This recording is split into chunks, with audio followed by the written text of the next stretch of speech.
Estoy asombrada. No vais a rascar nada. No os arregléis.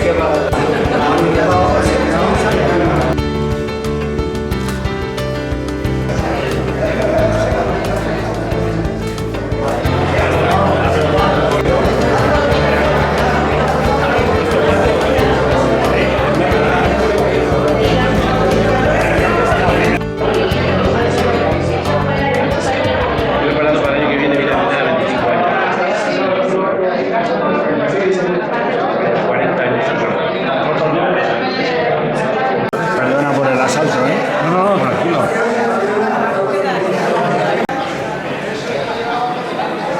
En este caso, Catalina Iliescu, que es la vicerrectora de Cultura, Deportes y Extensión Universitaria, que además hoy ha podido, que todavía no lo había hecho desde que ha sido el cargo por la pandemia y demás, ha podido visitar las instalaciones de la sede.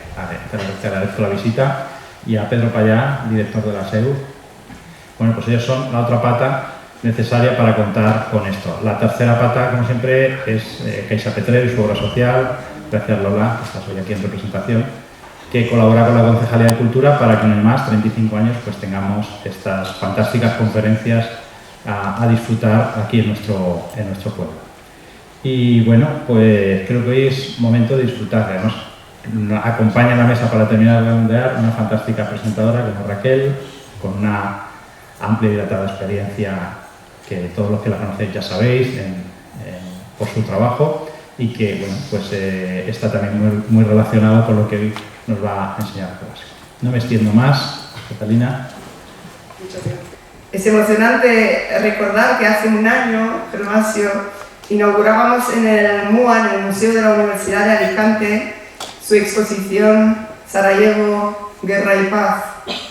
Y le dábamos las gracias no solo por compartir ese sentido homenaje a las víctimas de la llamada Guerra de los Balcanes con el público alicantino, sino también por haber ido a Bosnia-Herzegovina un 6 de junio de 1992, preparado a ver y a que veamos a través de él, preparado a sufrir y a morir por enseñar al mundo el horror, por despertar a políticos, diplomáticos y ciudadanos de su pasividad y contar al mundo lo que ahí sucedía. Pensábamos que estaba lejos, pero hoy Sarajevo se llama Mariupol, desgraciadamente. Gervasio Sánchez, Premio Nacional de Fotografía, testigo ocular por partida doble, con su retina horrorizada y con la lente pertinaz en blanco y negro. Nunca habíamos coincidido hasta hoy. ¿Y por qué os cuento esto? Os lo digo porque lo que sí tenemos Gervasio y yo en común son muchos amigos, por lo que indirectamente lo conozco un poco. Así que si me lo permites, lo que voy a hacer es tratar de resumir tu trabajo, intentando contarles también quién eres como persona. No te da miedo. Te fías de mí. Bueno, cordobés de nacimiento, el fotógrafo y periodista Gervasio Sánchez, Gerva, como lo llaman sus amigos, se licenció en periodismo en la Universidad Autónoma de Barcelona y posteriormente se trasladó por amor a la ciudad de Zaragoza, donde reside desde entonces. Trabajó como fotoperiodista para diferentes diarios y revistas, cubriendo conflictos armados, pasando por la antigua Yugoslavia y varios en África, América Latina y Asia, incluyendo la Guerra del Golfo, por ejemplo. Y simultáneamente publicó más de una docena de libros fotográficos, menciono algunos, y fijaos en los títulos. El cerco de Sarajevo, donde muestra la capital bosnia sitiada entre el 1922 y el 94. Kosovo, crónica de la deportación. Niños de la guerra. La caravana de la muerte. Las víctimas de Pinochet. Desaparecidos. Sierra Leona, guerra y paz. Activistas por la vida. Mujeres de Afganistán. Estos títulos ya nos hablan de lo que Gervasio le interesa, lo que mira, lo que fotografía y trata de entender, para darlo a conocer y en muchos casos denunciarlo. Su trabajo como periodista y fotógrafo de guerra destaca, por tanto, por captar lo que llaman el lado humano de la noticia y por su implicación con los más débiles, que es donde, si os dais cuenta, ahora en cuanto empiece a mostrarnos imágenes, normalmente apunta con su cámara a los más débiles. Tiene otro libro fotográfico, Vidas minadas, que nos muestra en imágenes las consecuencias para la población civil de las minas antipersona, que si os acordáis se utilizaban muchísimo en los años 90 porque eran muy baratas y fáciles de utilizar. Lo publicó en el 97 y lo curioso es que en el 2002 publicó otro sobre el mismo tema, Vidas minadas, 5 años después. Y en el 2007, Vidas minadas, 10 años después. Pero además quedaba hacer el 25 años después, ¿no? ¿Pero qué significa esto? Pues significa, creo yo, que Gerba es un hombre comprometido, no solo con su trabajo, que también lo es, sino también con las personas cuyo dolor ve al otro lado del objetivo de su cámara. Realmente está considerado desde hacía los últimos años anteriores, incluso el año que fuimos, en 2004, el país más pobre de la tierra, pero rápidamente se hizo un hueco y yo dejaba incluso con niños y adolescentes que habían hecho auténticas atrocidades, evidentemente porque se les había obligado, ¿no? Llevo muchos años, 4 décadas, trabajando en zonas de conflicto. De hecho, el 28 de octubre del 82 yo estaba, tal como hoy, en Egipto. Acababa de llegar hacía 4 o 5 días de Israel. Me fui a Israel, a la estudiar de periodismo, para cubrir la guerra de la invasión del sur del Líbano y las matanzas de los campos de refugiados palestinos en Sabra y Shatila. Pero los israelíes, pues yo era muy joven, con nada de experiencia, pues al final me dejaron entrar en el Líbano, entre otras cosas, ni siquiera me había acreditado ante el gobierno israelí, ¿no? Bueno, pero fue un momento de experiencia, ¿no? Muy joven, en el periodo después de trabajar de camarero durante los veranos, como hacía cada año en aquellos tiempos para pagar los estudios, y el inicio de la universidad me fui 40 días a estos 2 países, y recuerdo que justamente volví después de esta semana, que políticamente tuvo en su momento un gran impacto por los cambios políticos que hubo en España a partir del 28 de octubre del 82. Entonces llevo 40 años viendo lo que ocurre no solamente en lo mediático de la guerra, sino en la trascienda de la guerra, en lo oculto de la guerra. Y la verdad es que mi discurso suele ser casi siempre muy pesimista. Me gustaría ser más optimista, pero estaría engañándome a mí y estaría engañando a todo el mundo, ¿no? La verdad es que en 40 años de experiencia en zona de conflicto no he visto grandes escenas que me pueda, digamos, hacer sentir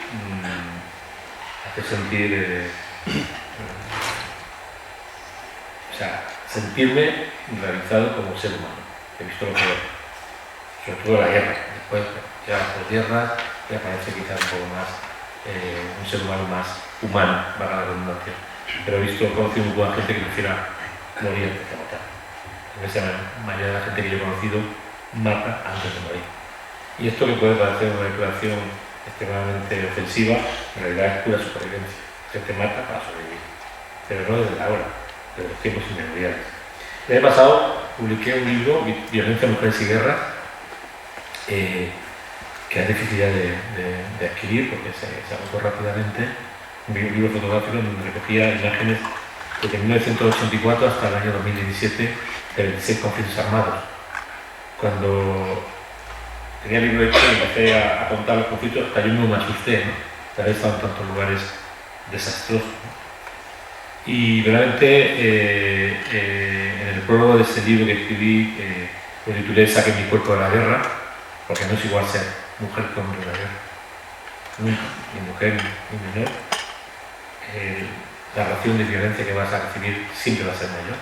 También he conocido mujeres asesinas, he conocido mujeres con un trabajo muy específico y brutal en las guerras. No todas las mujeres son inocentes, ni todos los hombres son criminales, pero realmente en las guerras ser mujer significa casi siempre recibir, como digo, una ración mayor de violencia no solamente empezando por la violencia más que nos lo puede ir más rápidamente a la cabeza, la violación como arma de guerra, ¿no?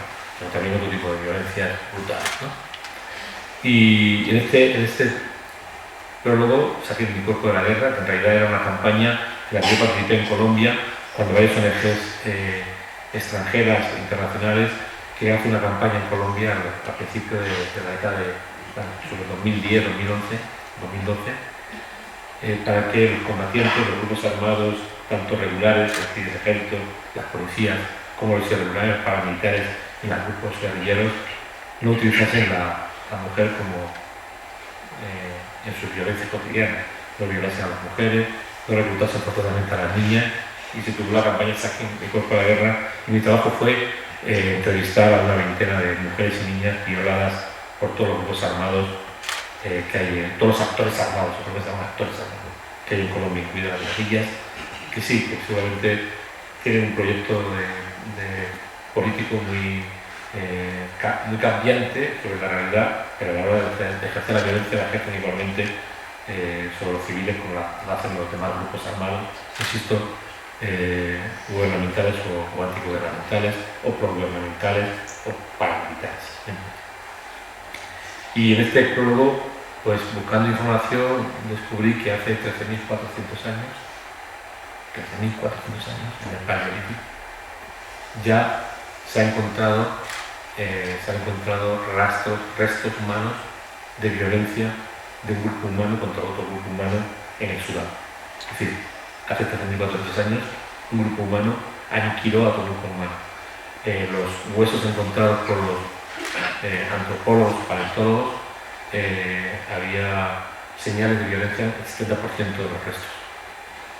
No sé cuánta gente podía vivir hace 13.400 años en el mundo, algunos millones quizás, o menos. Pero qué pasó en ese lugar, es difícil saberlo, pero está claro que hubo gente que mató a otra gente de una manera brutal. Y esto, revolviremos como revolviremos la historia, nos vamos a encontrar siempre esta situación. No hay ningún periodo de la historia sin violencia, ninguno. Y podemos hacer lo que nos dé la gana. Incluso un día alguien, historiador de la historia de la violencia en Europa, decía que hubo 18 años en la historia de Europa que no hubo guerra. Pero como no estábamos en lo que se llama hoy en día América, ni siquiera en África, ¿qué sabemos lo que estaba pasando allí? De hecho, cuando uno estudia la historia de Perú, desde donde acabo de llegar, de hace 5.000 años que había grupos armados, grupos violentos contra otros grupos violentos. Y seguramente en China, de hace 5.000 años pasaba lo mismo, o en la época egipcia de hace 4.000 años. La semana que viene se va a cumplir 100 años del descubrimiento de la tumba de Tutankamón. El día 3 de noviembre se descubrió la tumba y se encontraron las primeras se pudo penetrar cuando se encontraba en la tumba de Tutankamón unos meses después. Ya había violencia hace 5.000 años. Los egipcios hacían unas pirámides espectaculares hace 4.000, 3.800 años, pero para eso utilizaban la violencia brutal contra los pueblos sometidos. Entonces, no hay ni un solo periodo de la historia sin violencia, ni habrá jamás un periodo de la historia del futuro sin violencia. Porque la guerra es un grandísimo negocio. Desde el minuto en que empieza un conflicto, incluso antes de que empiece el conflicto, ya hay personas que seguramente en su medio ambiente son decentes, personas que son maravillosos padres de familia, esposos maravillosos, que aman profundamente a parejas y a sus hijos. De hecho, a veces incluso firman contratos de armas con la fotografía familiar encima de la mesa. Incluso a veces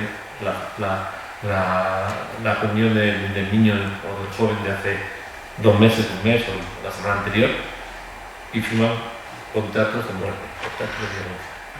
No solamente hay hombres y empresas, también hay gobiernos que las utilizan, que las venden o las permiten la venta, y evidentemente financiadores, ¿no? Ahí pues están bancos, e incluso en este país durante muchos años las cajas de ahorros financiaban armas. Entonces, mientras que la guerra es un negocio, ¿para qué vamos a acabar con ella? Si dan pingües beneficios. Ahora mismo está de moda la guerra de Ucrania desde el mes de febrero. Pareciera que la guerra empezó en febrero, no, la guerra empezó bélicamente hablando con bombas en 2014. O sea, Ucrania lleva 8 años en guerra. Otra cosa es que hayamos mirado hacia otro lado, pero es que desde el 2014 o desde el 2011 los rusos estaban haciendo ya maniobras militares, estaban probando su armamento pesado, su bombardeo, su actividad pesada en Siria, matando a civiles a unos niveles brutales, mientras que los europeos mirábamos hacia otro lado. Yo he cubierto los últimos 25 años bastante en Afganistán y hemos visto lo que pasó el año pasado, ¿no? Cuando Estados Unidos, una potencia impresionante, salió por piernas junto con todos los gobiernos europeos de Afganistán, dejando a Afganistán olvidado de nuevo en manos de los talibanes, ¿no? Después de 2 décadas de perder el tiempo y de ser incapaces de buscar o de aplicar un sistema democrático que pudiese ser desarrollado por los afganos, que aunque son personas que tienen una tradición democrática como los europeos, sí querían la democracia, ¿no? Pero al final los estadounidenses y los europeos se aliaron con los señores de la guerra para expulsar a los talibanes en el 2001, y eso fue pues, el inicio del desastre, ¿no? Dice un refrán afgano que cuando un edificio se empieza a construir con un ladrillo torcido, el edificio se acaba cayendo. Entonces es bastante complicado para mí poder hablar sobre justicia, sobre derechos, sobre una mejora del mundo en que vivimos, cuando casi siempre estoy en el lado oscuro, donde se producen las acciones más inverosímiles que no se puede imaginar. Uno puede pensar también que, bueno, claro, las sociedades más subdesarrolladas, más iletradas, hay posibilidad de ver cosas más brutales. Sí, es verdad. Yo recuerdo en Liberia, antes de Sierra Leona, pero después en Sierra Leona, niños soldados adolescentes se mataban entre ellos y te permitían incluso grabar sus atrocidades. Entre ellas, cortar brazos, cortar testículos, cortar penes, violar sistemáticamente cualquier persona, de hecho ellos más que violar, usábamos a las mujeres y a las niñas. Pero es verdad que lo hacían delante tuyo, no sabían o no conocían el impacto de las imágenes.